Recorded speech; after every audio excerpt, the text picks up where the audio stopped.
Hey, what's going on, y'all? This your boy Casey for Wrestling Takes. Man, y'all, let me tell y'all something. Tonight was a great night for wrestling.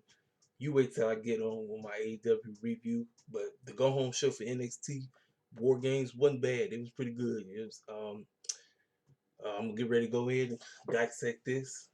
Like I said, y'all, let me tell y'all something. Wednesday night is where it's at. Like I say, man, look, y'all know how I told you how much I can't stand WWE, but I give Triple H and them a pass when it comes to NXT. However, NXT, they're not like how they used to be, but I'm going to give them props on what they tried tonight.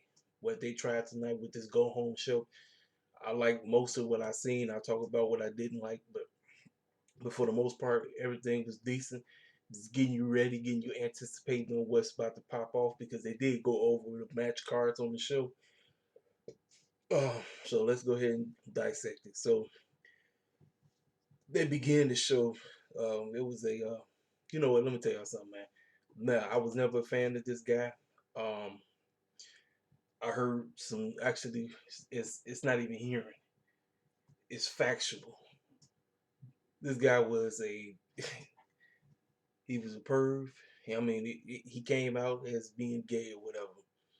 Um, you know, he did a lot of crazy crap, but they took time to honor this man. Um, Pat Patterson, I think he was 79 years old, dipped out today, or dipped out yesterday. So they all had everybody out there, a moment of silence. You know, anytime a wrestler passed away, they have all the wrestlers come out, owners, everybody come out, pay respect. So that's what they did. So we begin the show with Damian Priest and the North American champion Leon Ruffin in a tag team match against Escobar. I call him Master Boy, and his right hand man, Mendez. Now, I'm trying to figure out what was they doing beefing with them. I don't know, but apparently this is going to be a triple threat for the North American Championship on Sunday between Johnny Gargano, Leon Ruffin, and Damian Priest. Now Johnny has been having a lot of clowns running around with Scream mask on, Ghostface, that's what his name is. But y'all remember the Scream movie? Uh, Dude's been popping up all throughout the whole audience wearing these goofy Scream masks. I don't know what that means. I don't know what that's about. But I'm gonna be honest with y'all. I have not watched NXT in 9 weeks, and I just got to watch NXT. And I'm glad that a brother has the NXT Championship, or I mean the North American Championship. But this guy's a complete joke. He's a jobber, and that just tells me that the North American Championship is a joke. It's not to be taken serious because every time when we get titles, we're not supposed to be taken serious. Now I know they're trying to have this guy be taken serious, but uh, I don't know. So anyway, they had the match. Damian Priest did all the work. Dude was in the match for like a hot second, but he was out. I'm talking about Leon Ruffin. But Damian Priest basically dominated the whole match. I mean, he got beat up a couple of times by Mass Boy and his minion. But now, like I said, throughout the whole match, you had these clowns wearing these ghost face masks, and you had Johnny Gargano sitting over there just looking goofy on commentary, just talking about he's a good guy and he's not gonna do anything wrong and all this crazy crap. So I don't know what this means with everybody running around with these ghost masks on, but uh, after Damian Priest did what he had to do, Leon Ruffin comes in, does a frog splash, gets the victory. So, what does this mean for Leon Ruffin? Is he walking out of War Games with that title? Man, I don't know. I just said, man, I don't trust Triple H when it comes to us holding titles. I just don't. I told you, I can't trust WWE. Period. When it comes to us with titles, I just can't. I can't trust. I can't trust him. I can't trust Vince. I can't trust none of them. So, is Leon Ruffin getting ready to lose? More than likely, he is. He shouldn't have won it in the first place, but like I said, you know they trying to do something new, or whatever. I'm like, it's no, it's just not popping. But I'm pretty sure the triple threat gonna be pretty good. I'm pretty sure it's gonna be a good match. But now, as to who's gonna win that match, um, I think I should do a predictions video for War Games, which I'll do that. I'll give you a predictions video I'll probably do that on Saturday. So like I said, I had to remind myself, give a predictions video for War Games, and then we'll go from there. So after that, we got MacP and his boys coming out. Um, oh no, not yet. They was just giving us a promo as to what we're gonna get at War Games with the males War Game match. We got Team McAfee versus the Undisputed. Now you know Undisputed they've been in every War Games match period, and they've won just about all of them, if I'm not mistaken. So we cut to Adam Cole and his boys. They sitting up in these little goofy looking suits at a dinner, drinking wine and all this, and they're reminiscing about how they got started, how they've been dominating NXT, and that they got their hands cut out for them with Team McAfee. They said they've been pushed to the limit, and Adam Cole was being there choking up. That boy was choking up and everything. So but then Bobby Fish said, "Well, you know what? Enough with all the sentimentals. We ready to kick some butt." And they claim they got the victory. They think they're gonna win. Will they win? That is a good question. So next we cut to Candice LeRae. They was talking to Candice LeRae and her squad, which consists of Raquel Gonzalez, uh, what's the other girl name? Dakota Kai and Tony Starks. I think that's his name. Tony Starks. So they was talking. Oh, and the other young lady that's with them. Like she ain't on the team, but she been rolling with her because she a heel now. I think her name is Ariel or something like that. Now apparently she got a neck brace. I told you I haven't been watching NXT, so I don't know what happened to her. I don't know why she got a neck brace, but um, she was talking. And they said that we're gonna no, because so the main event was the briefcase to determine who's gonna get the upper hand going into the War Games match. And so they were saying that Raquel was gonna get it, and we're gonna have the upper hand. We're gonna get the advantage going into this match. Whether they get it, find out as I continue on with my notes.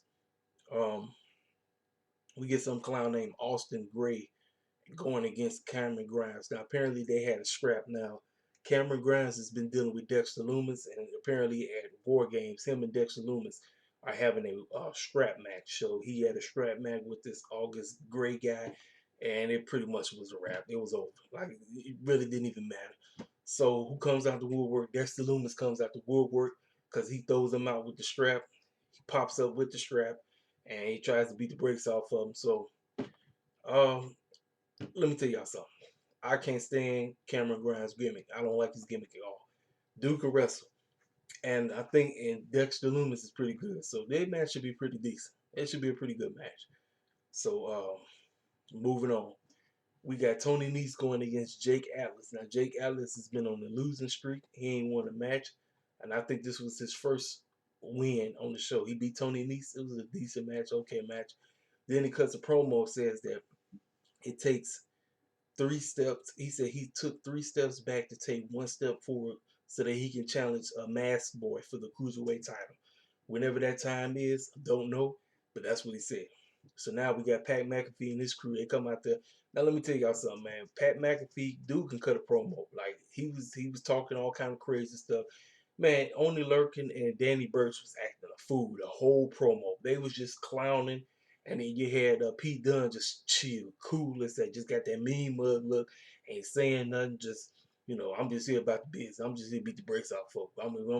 Our job is to kill Undisputed. That's what we're here for. We're here to beat the brakes off him in this War Game match. That's it. But like I said, Pat McAfee, he cut a decent promo. Like I said, he can talk. He good on the mic. So like I said, they getting you hyped up for their match. Basically, just saying that they gonna beat the brakes off Undisputed Era because the Undisputed Era is worthless. They talked about the little goofy promo they seen with them at the dinner party or whatever. Said that he looked like he had on some suits, some renter cop suits that they could barely fit him. They was drinking on some garbage wine and at some Cracker Jack restaurant or something. That's what he said. He said garbage restaurant. Something, just looking goofy. Basically what he said. He said they was all sitting up there looking goofy, sitting up there crying, boo-hoo, whatever. So like I said, I think they match is gonna be decent. It's gonna be a pretty decent match.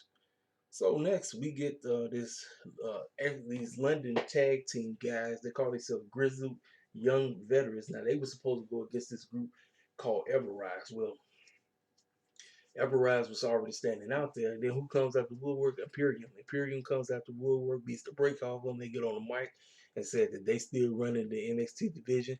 They running the tag team division. Ain't nobody gonna beat them. So we want to go against Grizzly Young Veterans. So they had a match. The match was okay, but nobody won. It was a no contest because Everrise came out to Woodwork, beat the brakes off of them. So off of both of them. So I don't know what that means. Ain't no explanation, no nothing. We didn't get any type of explanation. They just beat the brakes off them, match was over. So now we cut to Timothy Thatcher. Now Timothy Thatcher is dealing with Tommaso Ciampa. Now Timothy Thatcher and Tommaso Ciampa had a young rookie guy that was out there that just signed with NXT. I don't know the dude's name, but he was standing out there. Well, Timothy Thatcher said that he ain't got no beef with Tommaso Ciampa. Tommaso Ciampa said, "You absolutely have beef with me.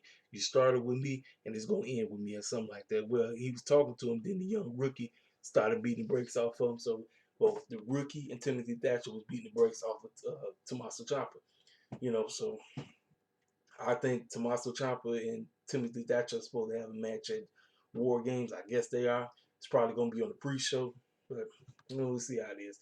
I'm gonna be honest with y'all, man. I feel like ever since my man got injured, I feel like Tommaso just fell off. I'm serious. Like he was on the top of NXT's top of the food chain. Like he was running the show, and then the neck injury that just pushed him back. That pushed him back, and I feel like coming back, that just feel like he ain't going nowhere. It's like they just don't know what to do. They trying, but it is what it is. So on to the main event. So it's the briefcase match to determine who's gonna get the advantage going into the females WarGames match. We had Shotzi Blackheart versus Raquel Gonzalez. Now, Shotzi Blackheart only had Ember Moon and Rhea Ripley. Now she was missing a fourth member because they really don't know who was gonna be that fourth member to join her.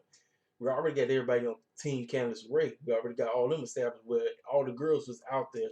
They were standing up above the audience, like in their own little gates area. They were standing over there. So this was a decent ladder match. You got everybody. Everybody had to get involved, but we were still trying to figure out who was going to be that fourth member to join Team Shotzi. Well, sure enough, thanks to Io Shirai coming out to help her out, Io Shirai helps Shotzi Blackheart get the briefcase, and so the babyface team gets to nine. They get the advantage.